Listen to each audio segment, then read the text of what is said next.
I, Njeri, do swear that the information I shall give before this Departmental Committee of Energy on the matter under its consideration shall be the truth and the whole truth and nothing but the truth, so help me God.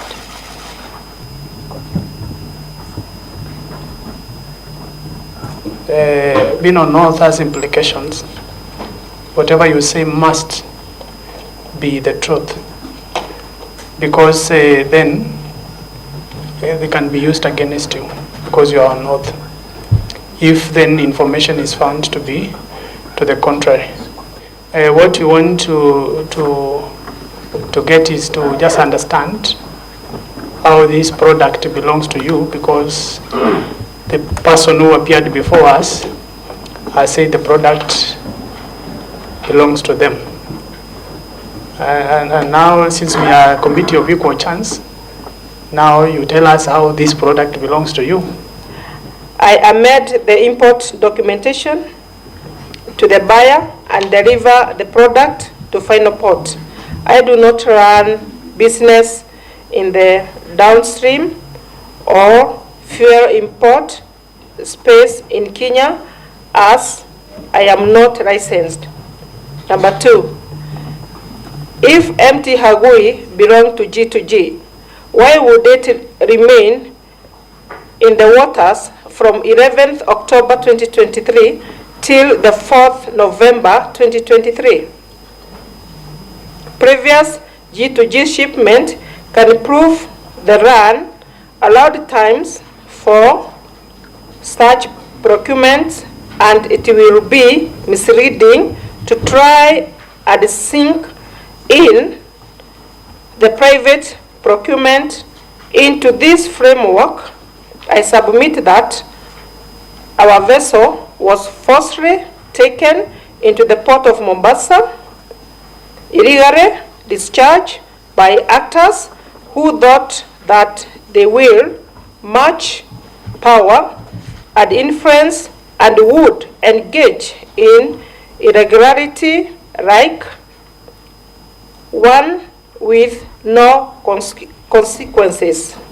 3, we sought help of competent court of law, but the orders we ignored.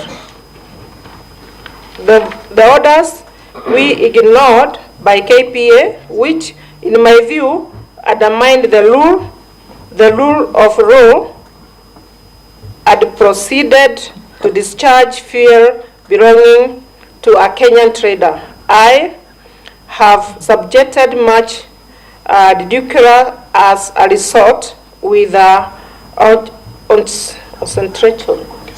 orchestrated of this crime, believing that no action will be taken against them. This committee must look into contempt of court orders, how it caused significant financial loss by innocent Kenyans like myself.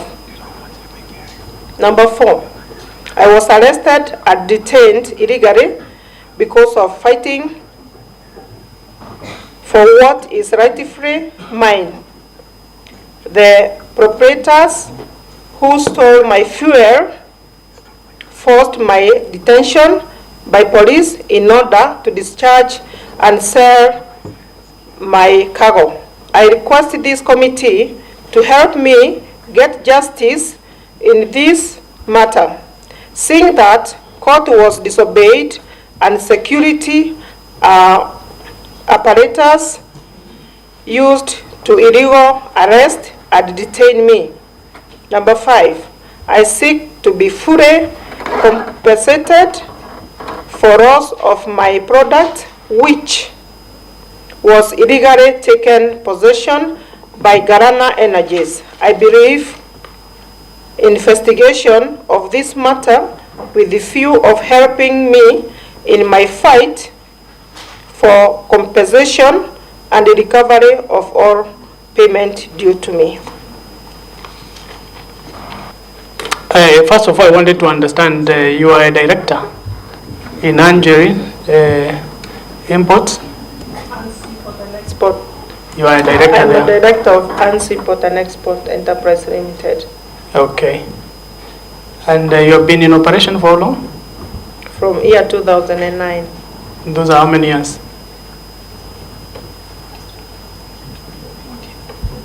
14. 14 years, eh? Yeah. So,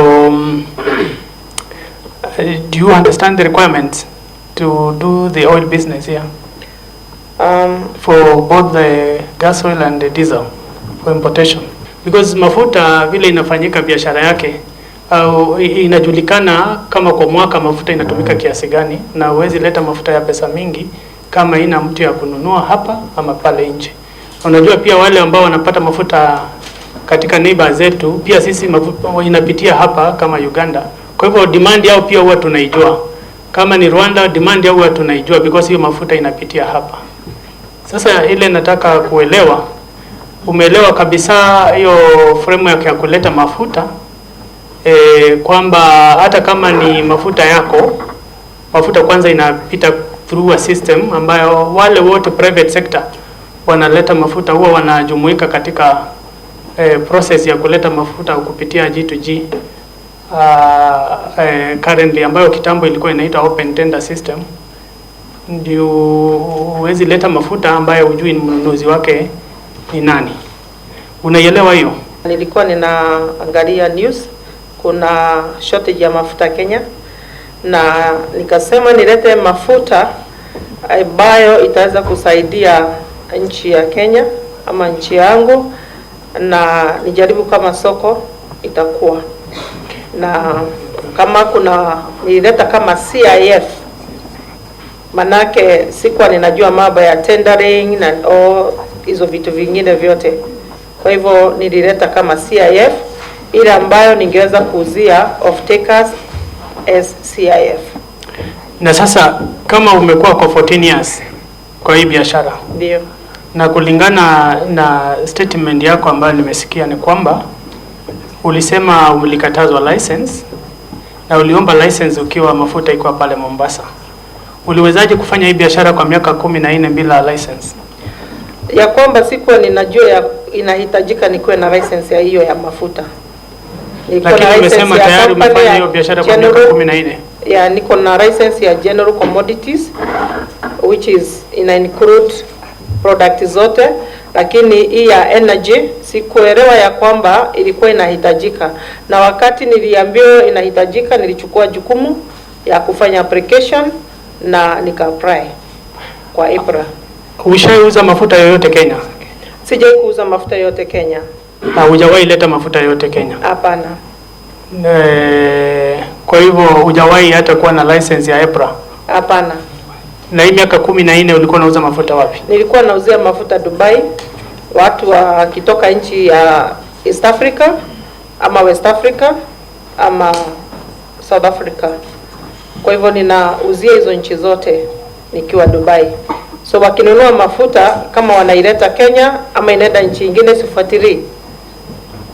Haya, tuende mbele, tusonge mbio because pia kuna members wengine nataka waulize maswali. Haya.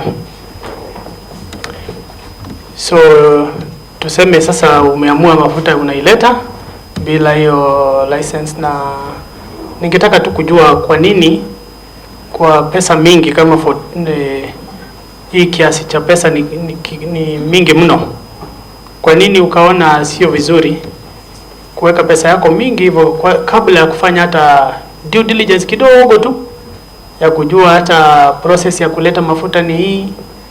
Yani tu hiyo kidogo tu ya kujua kuleta mafuta Kenya, hiyo ndio procedure, na pesa mingi sana hii inahusika. Kwa nini hukuona ni vizuri kujua requirements ya kuleta mafuta kabla uilete? Wakati nimeingia Kenya na mafuta ilikuwa nyuma yangu, sikuelewa ya kwamba ni lazima ukuwe na hiyo license ndio uweze kuuza mafuta Kenya. Na nimesema hapo mbele ya kwamba wakati nilifahamu na nikaelezwa ninatakikana kuwa na license, nichukua jukumu ya kufanya application with all the documentation zilikuwa zinatakikana. Okay. Na kule Dubai ulikuwa unauza mafuta, ulikuwa na license ya kuuza huko? Ndio, niko na. Iko wapi? Niko nayo. Kiasi kikubwa zaidi ushaiuza mafuta kule Dubai ukanunua ni mafuta kiasi gani? Mafuta huwa ninauza, meli zangu zote huwa zinabeba 100,000 metric ton, not less than that. Ninauza mafuta ya aina baribari, si product moja. Hii mafuta ulilipia, umesema ulilipia kupitia H something bank eh? HSBC. Wapi hiyo letter of credit yake? Na uelewe vizuri kwamba mimi mwenyewe na wengine wa kamati kwenda mpaka kule kwa hiyo bank, kwa sababu kwa hii mafuta pia tumepewa bank ambayo imelipa na tumeconfirm authenticity ya document ya kulipia pia hiyo mafuta hiyo katika hiyo MT Ogui kupitia kwa another bank KCB, because lazima tujaribu kuelewa where the problem is kwa sababu hii pesa ni mingi, na kama haijalipwa in cash imelipwa kwa bank, and I'm happy umeandika bank. Kwa hivyo hiyo bank ambaye ilifanya hii transfer, it is now a government issue, and the commitment by this committee, even if you cannot pull, we will go and establish that payment. So that is why we have to be extremely careful with our submissions, because if we were talking about a small figure, and remember it cuts both sides, then if somebody takes your product, obviously it's going to finish you. If somebody else, you're taking their product, it's also a problem.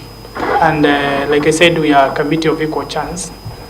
So we will take your word for it and the documents, then we will verify the authenticity of the documents, because we do not have the capacity to verify now, but we will verify the documents. So the other thing ambayo ningetaka kukuuliza, labda nikikaribia kumalizia, ni the bill of lading yako ambayo nimeangalia haisomeki na iko na key details ambayo inapaswa kuwa kwa bill of lading ambayo haiko. Ni inawezekana kutupatia original bill of lading, because hii ambayo umesubmit ambayo maybe labda members you can have a look at this, you can't tell what it is. Sisi pia sio wafanyabiashara wa mafuta, lakini kwa kukaa kwa hii committee kuna vile tumeangalia makaratasi ya wale wanafanya hiyo biashara. So tumejua kuna stakabadhi fulani yenye ni lazima ukue nayo ukiwa mfanyabiashara wa mafuta. So kwa hii documents zako kuna vitu sisi hatuoni. Maybe kama uko nazo hapo utatuambia. Alafu mafuta yako uliuziwa na kwenye hizo document niko na barua mbili ya kudhibitisha ya kwamba hiyo mafuta ni ya ANS import and export from the refinery. Ile inajaza mafuta kwa meli ambayo niko na allocation nayo, na imetuma hiyo barua mpaka hapa. Na iko kwenye hizo document zote, kuna barua mbili. Yaani sela mwenye amekuuzia hiyo mafuta huko Russia. Kutoka kwa nani? Kuna allocation from the refinery. Through the chair, sorry. Kutoka kwa nani? From the refinery. Inayoitwa nani? Iko kwenye document zote. Lakini unafaa kuwa unajua hiyo refinery yenyewe jina lake nani? Kwa documents tunataka kuona hiyo jina ya mwenye kukuuzia hiyo mafuta. I'll give the name right now. Let me ask you, Njeri. Yes. Nikuulize tu katika hata ukijaribu kutafuta hiyo jina, yani kuna Mkenya mwingine kati ya hii mambo yako na mafuta, ama ni wewe tu? Yani mimi? Ndio. Peke yako. Hakuna kuwezi kuwa na uso nyingine. Zimejificha somewhere? Hapana, ni mimi tu. Hai. Okay. Cha. Sasa jina umeipata? Ndio, jina nimeipata. Jina ndio hii, na hii ndio refinery. Na iko na stamp zote. Haya, nitataka tuipate majina yake. Na Bosiske. You can get the document we see. You read it and then you pass the document. You can read on behalf if you want. It is on the document I've passed to you with the color. But Chair and members, I see the name is called LLC Alpha AAA. All right, pass the document, please. Okay, what I'm getting is a document written, we LLC Alpha AA with full corporate authority and a penalty of a jury hereby attest that aforementioned oil shipment of diesel EN 590 with the vessel Agui loaded from port of Sihantaki to port of Jeddah SA is a sole property. Okay, I don't know the purpose of this letter because the proof is not supposed to be the person selling. You see, once you buy bread, you can't get a letter from the shopkeeper to say that bread exclusively belongs to. It's okay, there's no problem with that. But I'm just saying that what we are trying to see is the documentation that matches the port of origin. Like now, what did you say is the port of origin under the bill of lading? Kazakhstan. Where? Kazakhstan. We normally change the documents because there is an issue of the sanctions. So all the oils coming to Africa is all coming from Russia, and then the certificate of origin is from Kazakhstan. Because now that's where the issue is. Because you see, your seller is a refinery in Russia. Yes. And the documents you have are not read in Russia. Don't you think that can be a problem? Yes, because of the sanctions of the country, and that is understandable by everyone. Not everyone, because our Kenyan government is bound to international laws. Well, that is not the subject for now. But you cannot say it is okay to import oil from a sanctioned country when the country is a party to the treaties. So basically, if you look at the bill of lading for other importers, it is the true position of where the oil comes from. Because you see now the challenge is, you understand, we'll be going to see where you got the oil from. So now we can see if we go there and in the bill of lading and nobody knows they gave you oil there, then again that becomes a problem. Now amesema mafuta anatoa Russia. Then Jeddah ni port ile ya kupea mafuta inasafirishwa. Ni hiyo barua yenye umesoma ni port of Jeddah sijui nini, na mafuta imetoka Russia. Tumengoja jina ya mwenye anamuuzia, hatuoni. Haya, mwisho kabisa wacha mimi nifunge ndio waheshimiwa wenzangu wakuulize maswali. Wakati haya maneno yalitokea, dada yetu ulisema confidently wewe umekuwa kwa hii biashara for 33 years. Then sisi wengine tumekuwa Kenya for karibu na miaka kama hiyo, tunasema like tumekuwa tukisikia hata hii mafuta imefunguliwa juice All Energy kina nani. 33 years hatujajua earns imports na inadili na pesa ya aina hiyo. So sisi tukabaki tukishangaa. Leo tena umesema ulianza biashara 2009. It is now less than 33 years again. So ninaomba tu uweze kuwa consistent. Ile information unatupa ikuwe ni moja na yenye umekuwa ukisema. I think you are contradicting yourself, kwa sababu hapo awali ulisema kwamba kampuni ulianzisha 2009. Saizi umerudi tena nyuma ukasema ya kwamba 1990. Hizi ni miaka tofauti kabisa. Inafaa ubainishe wazi kwa sababu ni vizuri. Hii ni nyumba ya records. This is a house of records. Na kabisa ukibainisha wazi vile chair alisema sisi si DCIO, sisi ni watu ambao hutafuta haki ya watu. Na hivyo basi ukitupeleka ile kona na utupeleke kona hii ingine haifai kabisa. Inafaa tuseme ukweli ya maneno ipo. Na chair, nilikuwa na swali mbili, mimi nilikuwa nataka kuuliza kama umenipatia mic chair. Chair, nataka kuuliza, are you the only director in these companies or there are other directors? And if it is so tupatie cheti ya kuonyesha. Unajua kampuni ikiregistriwa watu huonyeshwa, there is a documentation of such. Pili, hii kampuni yako iko registered Kenya ama iko registered nje? Na ni kina nani directors? Asante. Kuna C12 nimepeana kwenye file. CR12 iko kwenye file.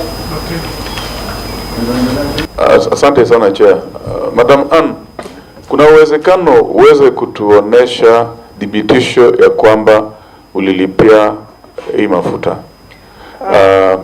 Labda kutoka hapa ama kutoka, kama ulilipia kutoka Dubai, kampuni yako Dubai, ama ulilipia kutoka Kenya, ni benki gani ilikupatia letter of credit, ama ni benki gani iliweza kutransfer bilioni 17 to yule mnunuzi? Na ukitupatia details za benki, ujue ya kwamba tunataka kwenda huko sisi wenyewe kudhibitisha ya kwamba hiyo pesa ilitoka kwao ama hiyo letter of credit iliweza kutoka huko. Asante.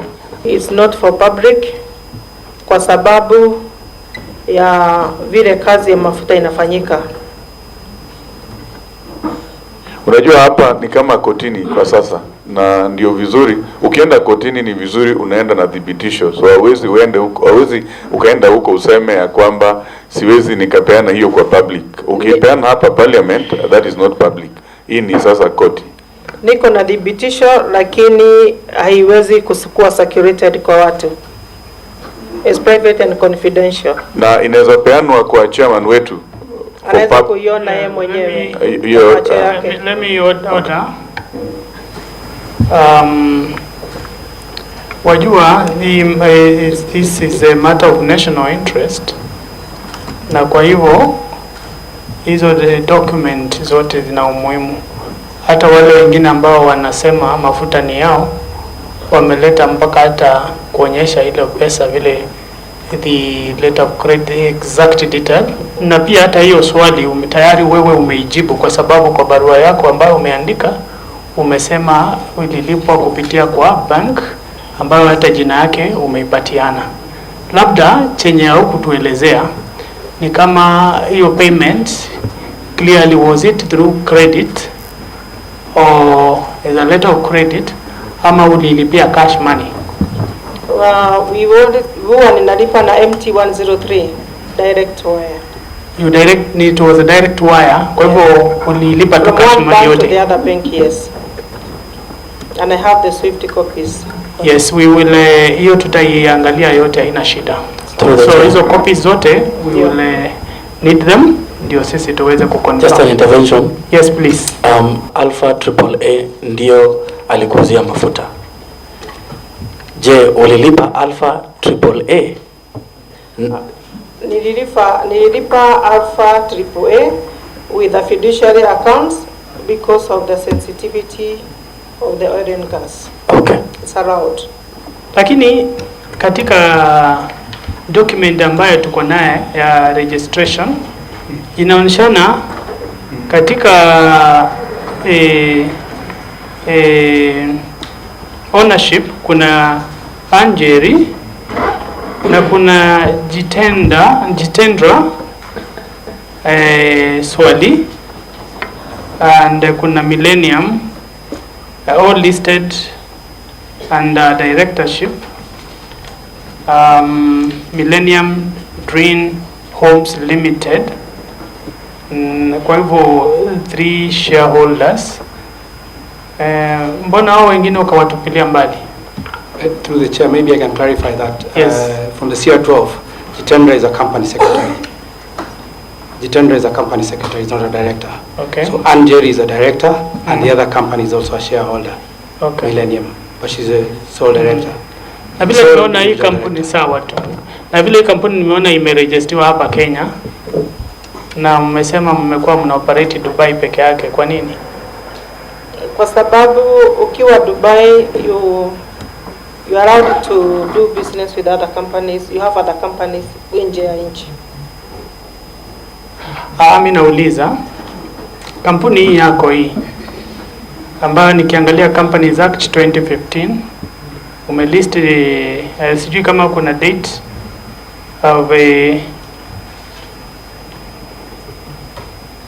kama kuna date of registration, yeah, which is 2009. Mimi nauliza, umesema kuna biashara umefanya hapa Kenya, na hiyo kampuni wewe umeifungua hapa Kenya, then ukakatalia kufanya biashara hapa Kenya, ukaama nayo tena Dubai, hapo ndo umefanya biashara nayo. Kuna sababu yoyote ama ni Hakuna sababu kule Dubai umeoperate na hii Njeri, ama ni kampuni nyingine imefunguliwa kule? Niko na kampuni nyingine pale ambayo ni jina tofauti, na kuna jina An's Trading. So hii ya hata Dubai hajafanya kazi, kule Dubai unafanya na hiyo nyingine? This is the African company. Na unauliza kule Dubai umesema uko na kampuni nyingine? Ndio inafanya hiyo biashara ya hiyo miaka ulikuwa unasema, ama ni hii yenye umetengeneza huko Kenya? On ownership, number of shares, Millennium Green Homes Limited own 1 share, ordinary share. Njeru, imeandikwa Njeru. Njeru Njoroge, I mean, own 1 share. Total number of shares owned 2. Hizo shares zingine 998 nani ana own? So pia inaturudisha kwa ile swali ya kwanza kwamba wewe ndio director, lakini hapa pia umelist Millennium Homes as a director, kwamba ni sawa yule Jitendra Swali ni secretary, but kuna huyu Millennium Homes who is also a director, ambaye mko 50-50 katika shareholding, because regardless of the number of the shares na ni kwanza uko sure hii document ni authentic? Kwa sababu maybe hiyo wakili utanidi kuangalia, kwa sababu I've been drawn to the attention of that issue of the share number by Mheshimiwa Mawade. I was trying to really locate the number of shares, and now those become 2 questions. Kuna share 2 tu ambazo zimeonekana na Mheshimiwa Mawade ambazo zimeandikwa hapa kwa Njeri na kwa Millennium, lakini number of shares mmeandika kama 1000, kumaanisha kuna share 998 ambazo hazina mwenyewe, na pia kumaanisha even kwa zile ziko, hii kampuni si Njeri peke yake, wako na Millennium ambao wana share 50-50. Huyu Millennium tunaweza mpata?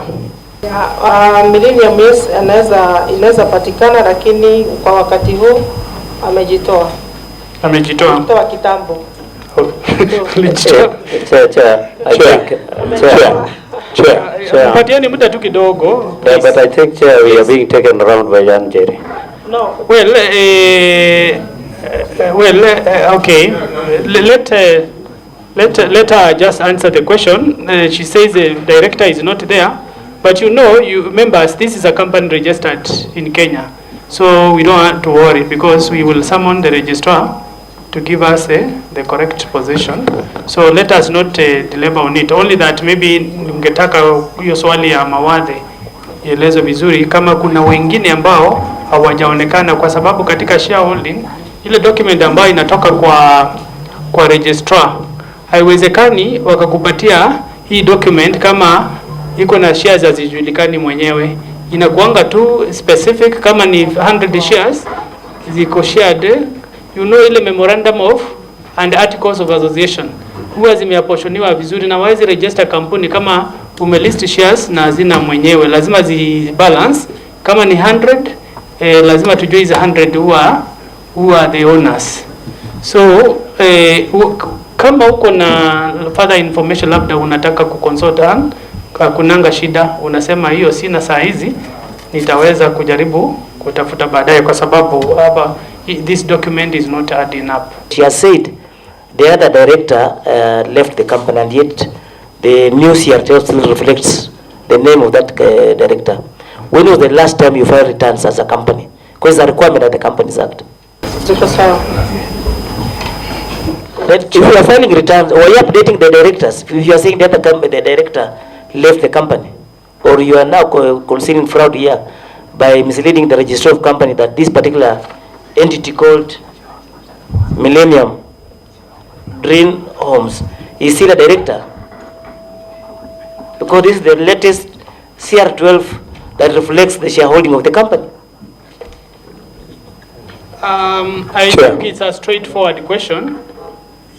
On the matter of this document, we will find the registrar more reliable to provide us with the correct position.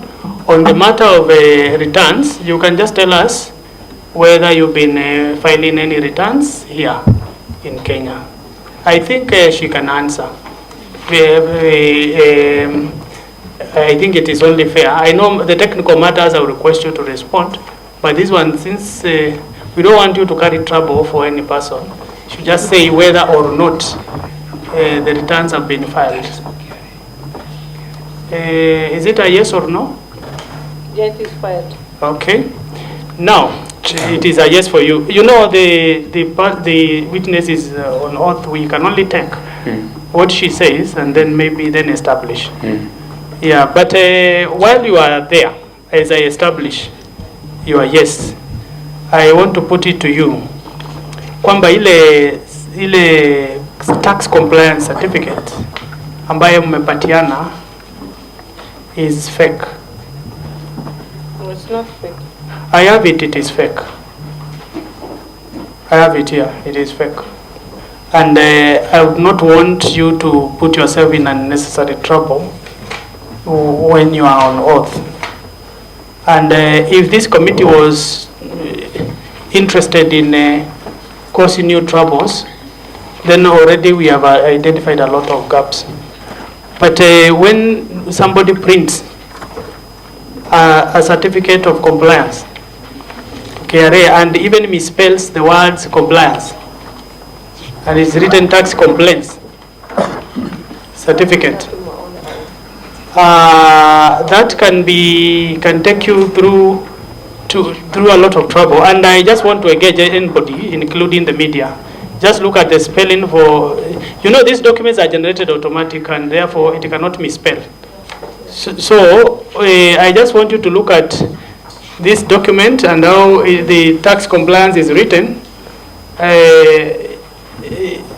Not unless my eyes have a problem. Where is the sergeant at arms? Just pass this document to even our friends from the media. Just look at how the tax compliance is spelled. Let us give it a benefit of doubt that KRA misspelled. Yeah. Then, let us say, this committee does not make conclusions until we get facts. So we will establish further and we will call KRA so that they can also state their position on that document. And I've already identified clerk. You will need to make 2 people appear before this committee. And one of the latest is a KRA, and the other one was the registrar. That said, Mheshimiwa Mawade, prosecute your point. Let us make progress. Let's not repeat what we have already dispensed of. Yes, but I need to ask a witness a question. Please do. Is this your certificate of compliance? The one you just gave to the chairman? You handed it to the chair, to your lawyer, and he gave it to the chairman. This is your certificate of compliance. Is that correct? Ilikuwa imelipiwa through e-citizen, so it is not my mistake of kuandika hiyo mistake iko hapo. Okay, I'm not asking about the spelling. Yeah. The answer is question. Is this your certificate of compliance? Yes. Thank you. On your bill of lading, you imported this. Where did you import the fuel from? Which country? Which port? Azerbaijan. Azerbaijan. And Kazakhstan. Kazakhstan. Yeah. So Azerbaijan and Kazakhstan. On your bill of lading, it is showing that the oil was imported from or exported from the port of Jeddah port. That is, I'm just reading your bill of lading. And it is dated September 29th, 2023. On your So you imported, on your letter of guarantee is dated by the LLC Alpha AAA. Your letter of guarantee is dated 27th November 2023. After you already exported the oil, then you got the letter of guarantee. So you got the money, you got the product without the letter of guarantee. Also, the same organization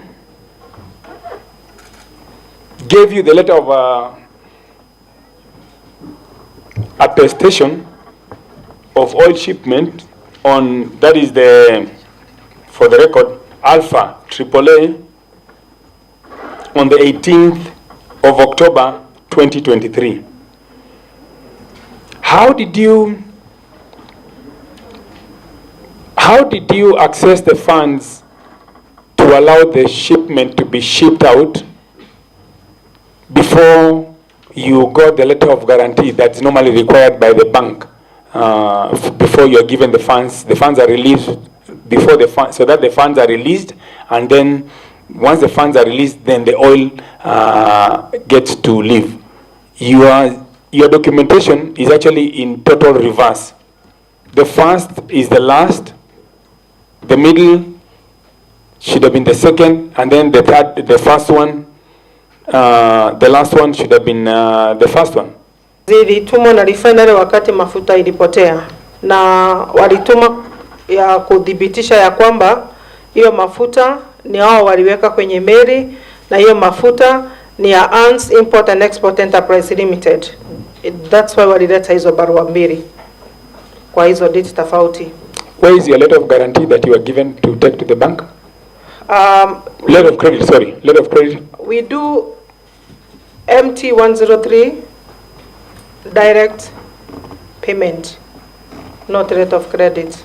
Are you able to facilitate the chair of this committee with listen to my question? Madam, order. Listen to my question. Yes. Listen to my question. I have not asked my question. Are you able to facilitate the chairman of this committee with your bank details, where you paid those funds from? please. Ndio. Haya, uko nazo unaweza kumpatia kama ulivyopatia zile zingine tafadhali? Ninaweza kumpatia lakini is not for public. Not for public. Yes, anaweza kuona. And anytime you talk about not for public, this is the parliament. We have considered ourselves as a court. That's why you saw you are talking and giving evidence under oath. So can you proceed to facilitate or give the chairman the bank details, please? Clerk and Sergeant, can we be assisted to give the chair? I want to refer you to the Parliamentary Powers and Privileges Act, and specifically Section 18 or 1, invitation and summoning of witnesses. Parliament or its committees may invite or summon any person to appear before it for the purpose of giving evidence or providing any information, paper, book, record, or document in the possession or under control of that person. And in this respect, Parliament and its committees shall have the same powers as the High Court has specified under Article 125 of the Constitution. So the documents being sought, I understand what you mean, because really it is your bank account. You do not want people to see your private balances. Unlike us politicians, we like to share so that people know we have no money. In fact, if we had an opportunity to share our statements, to be very, very happy, so that you can see members who receive maybe 5,000 in a month. So, but at the same time, it is our duty to establish this, because the payment is done from your account. And therefore, you will submit the details of the bank that made these transfers, not for purposes of establishing your personal data, but for purposes of trying to verify with that bank every little detail about this particular payment. And I think that is fair enough. So that information must be provided to the committee, the details of the specific bank that made this transfer, and the amount of the transfer in whatever currency the money was paid in. With that, members, please, I want us to summarize this particular matter. We still have two more appearing before us, right? You say that you have been trading in oil. Can you just give us the names of the companies you have been supplying, at least 5 of them, for the last 5 years, so that we will follow up to verify? Because this is not the first import you are doing. Thank you. Swali yangu ni mawili kwako. Nikienda kwa poto ya IPRA, sioni jina la kampuni yako ambayo imekuwa inafanya biashara, ingawaje umesema yako unafanyia kule Dubai. Lakini vile mwenyekiti alianza kuuliza hapo awali ni kwamba masharti ama requirements kufanya biashara ya mafuta importation katika nchi yetu lazima uwe na IPRA license, na naona kampuni yako ni ya miaka kama 10, na hata kuna mwaka mmekuwa na leseni ya IPRA.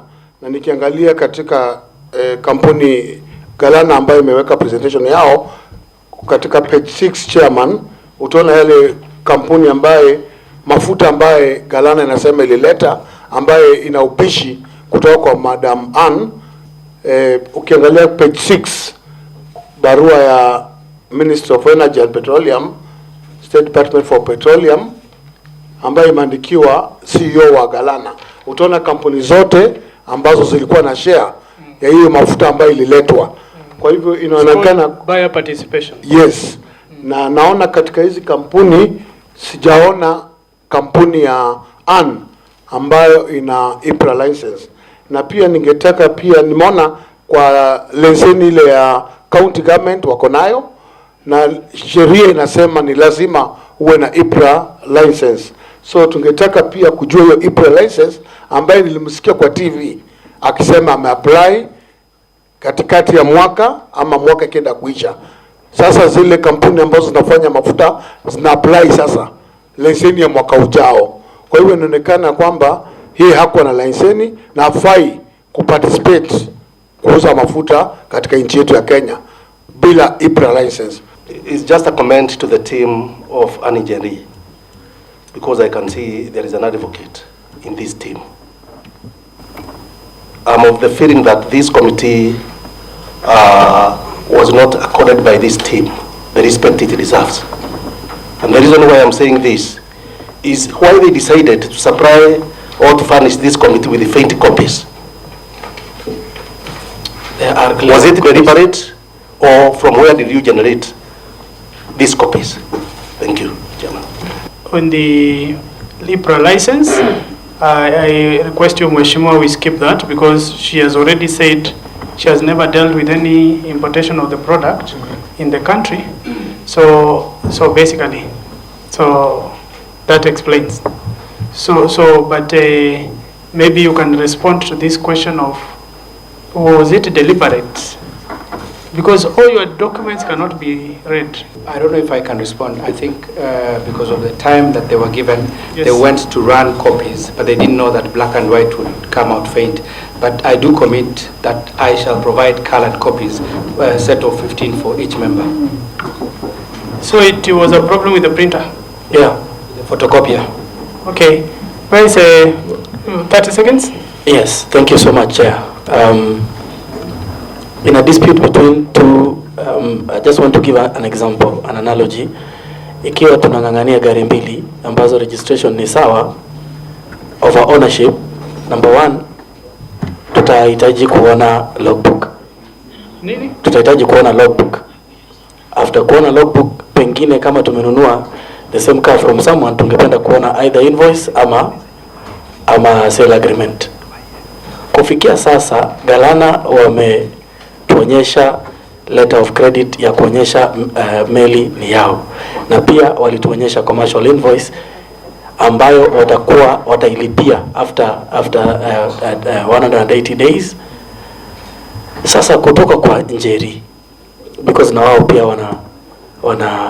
they are claiming ownership of this product, we have not been able to see anything, no proof of payment. Because Chair, I think I want to support Mawade kwamba kufikia sasa hiyo swift confirmation ingekuwa iko mbele yako. Kama hilo halijafanyika, then I think we don't have any case to prosecute here. Yeah, that is my submission. I just want to know where your office is located in Dubai, and how many staff do you have? I'm in Godisok. The people working for you are how many? There are supposed to be 25 people. Yeah, supposed, but how they I was getting some stuff from here in other countries, because you cannot employ one tribe. You have to mix different countries. And the location of the office, where is it in Dubai? Godisok. You can give us a list of the people or you have been supplying oil with? Two. Yeah, I can do that, but that also is a private and confidential according to the clients. Hakuna mtu anatakikana kujulikana. Nikitoa hiyo siri nje, nitakuwa nime-expose client kwa kuuza mafuta. Ndio. Okay, sawa. Yeah, it's true. Kuna contract inasema hivyo, kwamba wenye unauzia mafuta wasijulikane. Wanaweza kujulikana, ile inaenda kwa nani, sawa, lakini kwani hii biashara ni tuna sign IMFPA ya ICC. Huwezi kudisclose more information to the public. Honestly, Chair, I said, and Chair, we have always investigated a lot of clients, And for the record, I think this is a hostile client to me. My also question, I asked a question of, she said she formed a company in 1990. She didn't answer. And I think the client is dodgy, Chair. Just for the record. What you will assist us with is the partners. You will give us a list of the partners that you hold those credit lines with. I will not ask you to give it now, but that can be submitted to us by tomorrow to understand who are these partners, and then make up your mind and tell us whether it was cash money or it was a credit. Just choose one and send it to us. So with all those many things, I want to thank you in a very, very special way for your appearance. The council, the friends, you did the right thing. So may you be blessed and may you have a Merry Christmas. All right, all right, all right. So as we move out, can somebody maybe prepare Kenya Ports Authority?